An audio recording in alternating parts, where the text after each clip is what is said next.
Hey, what's up you guys? It's Dorothy and welcome back to my channel. In today's video, we are going to go into chapter 1 of One of Us is Next by Karen M. McManus. I know that you guys are definitely excited that we are now starting this book. It has been long overdue, so let's get right into this video. This video may contain sensitive topics and foul language. If you do not wish to continue, please click off of the video now. You have been warned. Chapter 1. Maeve, Monday, February 17th. My sister thinks I'm a slacker. She's not coming right out and saying it, or texting it technically, but it's heavily implied. Did you check out that list of colleges I sent you? Winter of your junior year isn't too early to start looking. It's actually kind of late. We could visit some places when I'm home for Ashton's bachelorette party if you want. You should apply somewhere totally out of your comfort zone, too. What about the University of Hawaii? I look up from the text flashing across my phone to meet Knox Meyer's questioning gaze. Browen thinks I should go to a college at the University of Hawaii, I report, and he almost chokes on his mouth full of empanada. She does realize that's on an island, right? He asks, reaching for a glass of ice water and draining half of it in one gulp. The empanadas at Cafe Contigo are legendary in Bayview, but they're a lot to take if you're not used to spicy food. Knox, who moved here from Kansas in middle school and still counts mushroom soup-based casseroles among his favorite meals, most definitely is not. Has she already forgotten that you're vehemently anti-beach? I'm not anti-beach, I protest. I'm just not a proponent of sand, or too much sun, or undertow, or sea creatures. Knox's eyebrows climb higher with every sentence. Look, you're the one who made me watch Monsters of the Deep, I remind him. My ocean phobia is mostly your fault. Knox was my first ever boyfriend last summer, both of us too inexperienced to realize we weren't actually attracted to one another. We spent most of our relationship watching the Science Channel, which should have clued us in quicker that we were better off as friends. You've convinced me, Knox says dryly. This is the school for you. I look forward to reading what will undoubtedly be a heartfelt application essay. When's it due? He leans forward and raises his voice for emphasis. Next year? I sigh, drumming my fingers on the brightly tiled table. Cafe Contigo is an Argentinian cafe with deep blue walls and a tin ceiling. The air a fragrant mix of sweet and savory scents. It's less than a mile from my house and became my favorite place to do homework once Browen left for Yale, and my room was suddenly much too quiet. I like the friendly bustle of the cafe and the fact that nobody minds if I spend 3 hours here and only order coffee. Browen thinks I'm behind schedule, I tell Knox. Yeah, well, Browen practically had her Yale application ready in preschool, didn't she? He says. We have plenty of time. Knox is like me, a 17-year-old junior at Bayview High, older than most of our classmates. In his case, it's because he was small for his age in kindergarten and his parents held him back. In mine, it's because I was in and out of the hospital with leukemia for half of my childhood. I guess. I reach over to grab Knox's empty plate and stack it on top of mine, but knock over a salt shaker instead, sending white crystals scattering across the table. Almost without thinking, I take a pinch between 2 fingers and throw it over my shoulder, warding off bad luck, like Ida taught me. My grandmother has dozens of superstitions, some Colombian and some she's picked up after living in the United States for 30 years. I used to follow them all when I was little, especially when I was sick. If I wear the beaded bracelet Ida gave me, this test won't hurt. If I avoid all the cracks in the floor, my white cell count will be normal. If I eat 12 grapes at midnight on New Year's Eve, I won't die this year. Anyway, it's not the end of the world if you don't go to college right away, Knox says. He slouches in his chair, pushing a shock of brown hair off his forehead. Knox is so lean and angular that even after stuffing himself with all of his empanadas and half of mine, he still looks hungry. Every time he's at our house, one or both of my parents try to feed him. Lots of people don't.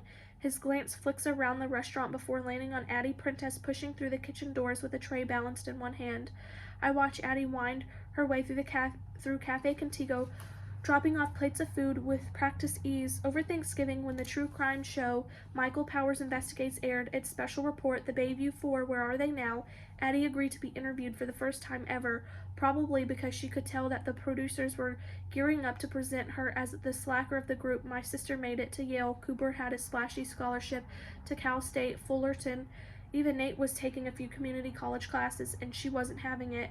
No, Bayview's former beauty queen peaks in high school, headline for Adelaide Prentice. If you know what you want to do when you graduate, great, she said.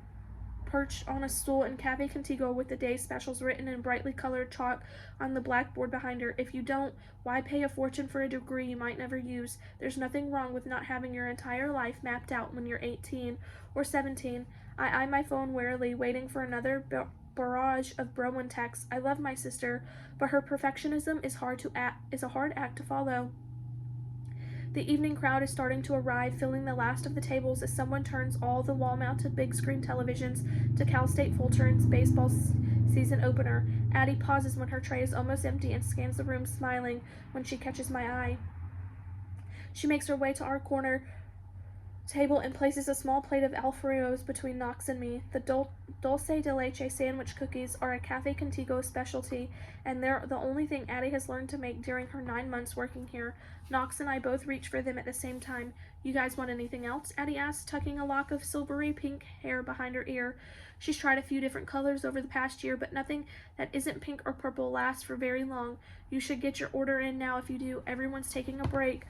Once Cooper starts pitching in, she glances at the clock on the wall. 5 minutes or so. Excuse me. I shake my head as Knox stands brushing crumbs from the front of his favorite gray sweatshirt. I'm good, but I have to hit the restroom, he says. Can you save my seat, Maeve? You got it, I say, sliding my bag onto his chair. Addie half turns, then almost drops her tray. Oh my God, there he is. Every screen in the restaurant fills with the same image. Cooper Clay walking to the mound to warm up for his first college baseball game. I just saw Cooper over Christmas not even 2 months ago, but he looks bigger than I remember, as square-jawed and handsome as ever, but with a steely glint in his eyes that I've never seen before. Then again, until right this second, I've always watched Cooper pitch from a distance. I can't hear the announcers over the chatter in the cafe, but I can guess what they're saying. Cooper's debut is the talk of college baseball right now, big enough that a local cable sports show is covering the whole game. Part of the buzz is due to lingering Bayview 4 notoriety and the fact that he's one of the few openly gay players in baseball. But it's also because he's been tearing up spring training.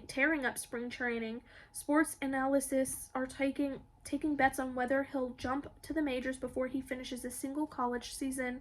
Our superstar is finally going to meet his destiny, Addie says fondly as Cooper adjusts his cap on screen. I need to do one last check on my tables, and then I'll join you guys. She starts moving through the restaurant with her tray tucked under her arm and her order pad in hand, but the attention of the room was already shifted from food to baseball. My eyes linger on the television, even though the scene has switched from Cooper to an interview with the other team's coach. If Cooper wins this year, will turn out fine. I try to push the thought out of my head as soon as it pops in because I won't be able to enjoy the game if I turn it into yet another bet against fate. A chair scrapes noisily beside me, and a familiar black leather jacket brushes against my arm. What's up, Maeve? Nate McCauley asks, settling into his chair. His eyes rove across the sodium-spattered tabletop. Uh-oh, salt massacre. We're doomed, aren't we? Ha and ha, I say, but my lips twitch. Nate's become like a brother to me since he and Browen started dating almost a year ago, so I suppose teasing comes with the territory.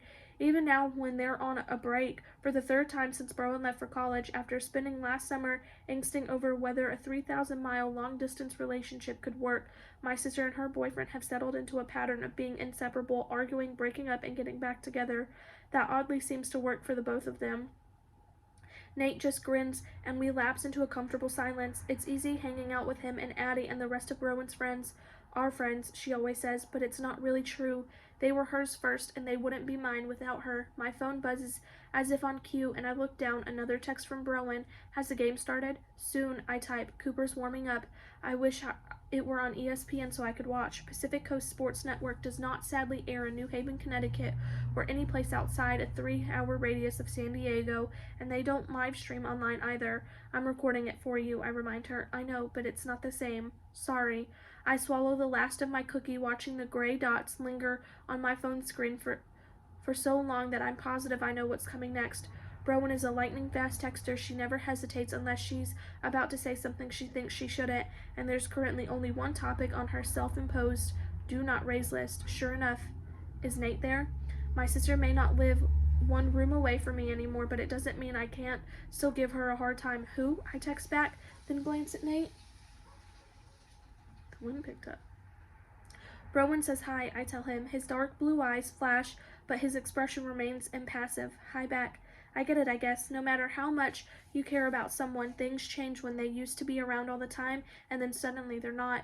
I feel it too, in a different way, but Nate and I don't have that sort of dynamic where we talk about our feelings. Neither of us has that with anyone really, except for Browen.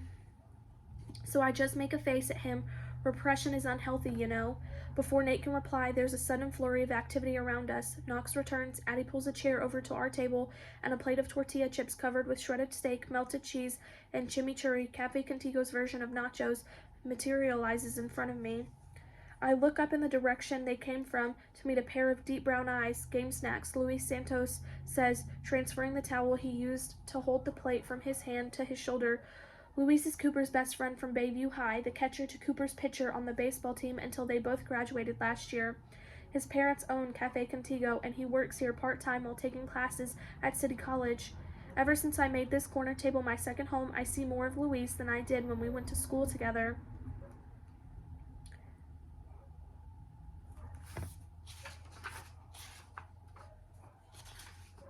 Okay, I'm going to leave it off right there, and I'm going to do a part 2 because these chapters are long. I forgot about that, but I will see you guys in the next video. Bye!